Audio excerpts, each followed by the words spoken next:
ലാഭവിഹിതം വാഗ്ദാനം ചെയ്ത് 52 ലക്ഷം രൂപയുടെ നിക്ഷേപ തട്ടിപ്പ് നടത്തിയ കേസിലെ പ്രധാന കണ്ണിയെ മലപ്പുറം സൈബർ ക്രൈം പോലീസ് ആന്ധ്രാപ്രദേശിൽ നിന്നും അറസ്റ്റ് ചെയ്തു. ആന്ധ്രാപ്രദേശ് ഈസ്റ്റ് ഗോദാവരി ജില്ലയിലെ മാനന്തപ്പേട്ട പാർത്ഥസാരഥി നഗറിലെ ഫെഡ്റഡി ഗംഗരാജു എന്ന 33-കാരനാണ് പിടിയിലായത്.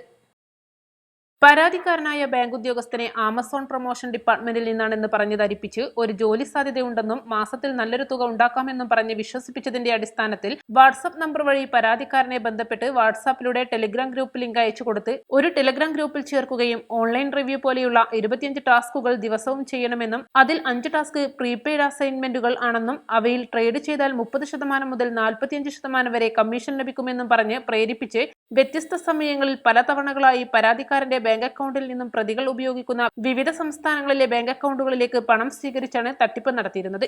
ലാഭവിഹിതം കാണിക്കുന്ന വെബ്സൈറ്റിന്റെ ലിങ്ക് പരാതിക്കാരന് കൊടുക്കുകയും വെബ്സൈറ്റിൽ വലിയ ലാഭവിഹിതം കാണിക്കുകയും ചെയ്തിരുന്നു. പിന്നീട് പണവും ലാഭവിഹിതവും തിരികെ നൽകാതെയും തിരികെ ലഭിക്കുന്നതിനായി കൂടുതൽ പണം ആവശ്യപ്പെടുകയും ചെയ്തപ്പോൾ പരാതിക്കാരന് ഇത് തട്ടിപ്പാണെന്ന് മനസ്സിലാവുകയും സൈബർ ക്രൈം പോർട്ടലിൽ പരാതി രജിസ്റ്റർ ചെയ്യുകയുമായിരുന്നു. തുടർന്ന് കേസിൽ അന്വേഷണം നടത്തുകയും പ്രതികളുടെ ബാങ്ക് അക്കൗണ്ടുകൾ പരിശോധിക്കുകയും ബോംബെയിലെ ഒരു ബാങ്ക് അക്കൗണ്ട് ഹോൾഡറുടെ അഡ്രസ് വ്യാജമാണെന്ന് നേരിട്ടുള്ള അന്വേഷണത്തിൽ മനസ്സിലാവുകയും ചെയ്തു.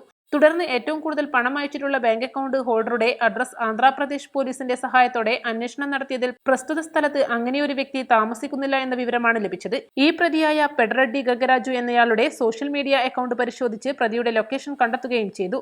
തുടർന്ന് മലപ്പുറം ജില്ലാ പോലീസ് മേധാവി ആർ വിശ്വനാഥ് IPSന്റെ നിർദ്ദേശപ്രകാരം മലപ്പുറം DCRB DYSP V ജയചന്ദ്രന്റെ മേൽനോട്ടത്തിൽ cyber crime police station inspector IC ചിത്തരഞ്ജന്റെ നേതൃത്വത്തിൽ സൈബർ ടീം അംഗങ്ങളായ SI അബ്ദുൽ ലത്തീഫ്, ASIമാരായ റിയാസ് ബാബു, അനീഷ് കുമാർ, CPO അരുൺ എന്നിവർ ആന്ധ്രാപ്രദേശിലെത്തി അന്വേഷണം നടത്തി മന്തപ്പേട്ട എന്ന സ്ഥലത്ത് നിന്നുമാണ് പ്രതിയെ പിടികൂടിയത്.